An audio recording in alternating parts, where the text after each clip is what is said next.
Oi pessoal, tudo bem com vocês? Espero que estejam prontos para uma viagem fascinante no universo da anatomia veterinária.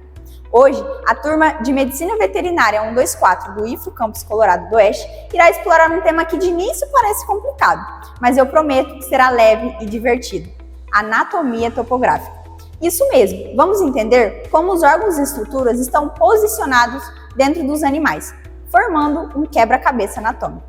O nome do nosso projeto já diz tudo: Exploração Interna, Anatomia Topográfica em Evidência. Pode parecer um pouco formal, mas na prática vamos entender e descomplicar como o corpo dos animais é organizado internamente. E olha só, vou precisar da ajuda de vocês durante a apresentação. Afinal, nada melhor do que entender e compartilhar conhecimento juntos.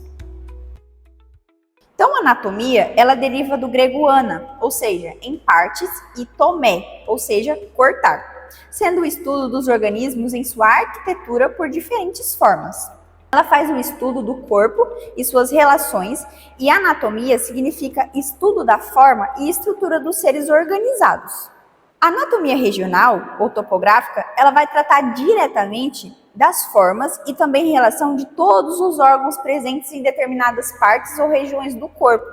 E ela é fundamental em todas as áreas da medicina veterinária, até da clínica, cirurgia, reprodução, nutrição, sanidade e entre outras. O conhecimento dessas estruturas corporais, ela vai ser fundamental para a realização do atendimento dos pacientes e relacionar os sinais clínicos com as possíveis causas e regiões ou órgãos afetados. Por exemplo, em cirurgias, a localização dos órgãos e estruturas vizinhas, ela deve ser conhecida a fim de evitar riscos de atingir outros órgãos que fazem sintopia e qualquer região que pode ser afetada. Por exemplo, na esplenectomia, o baço, ao ser removido, a artéria esplênica ela não pode ter seu fluxo totalmente interrompido, pois ela também irriga, o estômago. Os planos, eles são extremamente importantes para entendermos as divisões do corpo e localizações dos órgãos. Os termos que são utilizados no estudo da anatomia são de suma importância, pois eles são utilizados no cotidiano na realização de exames, tanto imagens e clínicos, procedimento cirúrgico e entre outros, sendo relacionado à descrição de sinais clínicos e a estruturas ou órgãos corporais acometidos ou visualizados. E a nomenclatura, ela vai mudar em relação à parte que a gente está querendo dizer, do corpo. Os planos, então, eles podem ser classificados em mediano, que vai dividir o corpo em duas partes iguais, ou seja, esquerdo e direito. Transversal, que secciona o tronco, a cabeça, o membro ou outro apêndice de maneira perpendicular ao seu próprio eixo longitudinal. Ou seja, vai seccionar o comprimento de uma parte do corpo da maneira a formar um ângulo de 90 graus. Horizontal, dorsal, que é qualquer plano que secciona o tronco ou outra parte de forma paralela à superfície dorsal. Então, ele vai dividir o corpo em dorsal e também em ventral. E o último, mas não menos importante, o sagital ou paramediano, que vai ser qualquer plano paralelo ao plano mediano. A gente usa terminologias para facilitar a localização das estruturas e órgãos.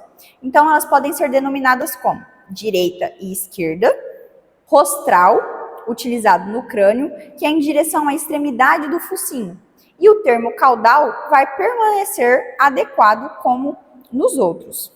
Cranial, que é em direção à cabeça, ao tronco e à cauda, e caudal, que é em direção à cauda, como o próprio nome já diz. Dorsal é em direção ao dorso, ou, por extensão, em direção à superfície correspondente da cabeça ou da cauda. E também temos ventral, que é em direção ao ventre ou na superfície correspondente da cabeça ou da cauda.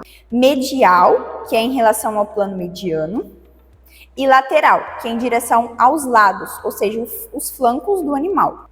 Proximal, que é quando as estruturas elas se encontram em direção à junção com o corpo, na parte proximal do membro, e as estruturas que se encontram voltadas para a frente, elas são ditas craniais, enquanto as voltadas para trás são ditas caudais. Distal, as estruturas estão afastadas do tronco, na parte distal, o restante do membro, as estruturas voltadas para frente são dorsais, enquanto as voltadas para trás são palmares.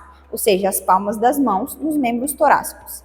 E plantares, ou seja, planta, sola dos pés no membro pélvico.